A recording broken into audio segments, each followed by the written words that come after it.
mga loves, hala, asa naman po ding babae o nakapanagbo naman po din siya. Nagukad-hukad naman ni aning rice nga wala man ni siya giimbitar. Pero naa naman ni siya diha sa atubangan sa mga pagkaon. Sa panahon karon kung asa ang kumbira, adto na ay napaglangan-langan. Dapat percent padritso, bisag wala pa kakabalo kung kinsay naghanda o kinsay gihandaan. Nga naman di ayaw magdritso na tagsukad, magbutanay baday ni.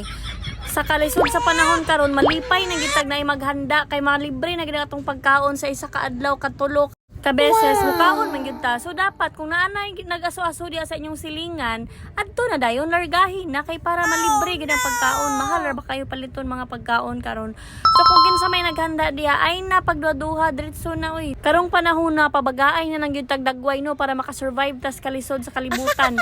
So mao na siya nga kung naanay naghanda diha diretso na paghukad na diretso ay napagpananghid sa tagya ay na napananghid kung nanay mong BH na safety na og nakakadala na kag pagkaon gikan sa kumbira. So ana ra na siya.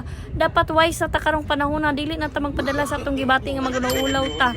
So mao ra to siya. Hinaot ta ka learn mo rong mga panahon na para mabuhi ta aning kalibutan. Ana ra na mga love. So sa mga nangutana kung asa ni dapit nga venue, diri ra ni sa Marvy Bake Shop sa likod.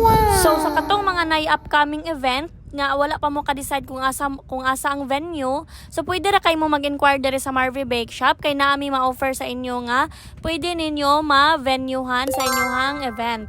So ana ra kita-kita ra ta diri sa Marvy Bake Shop mga love. So thank you for watching. Bye-bye. God bless.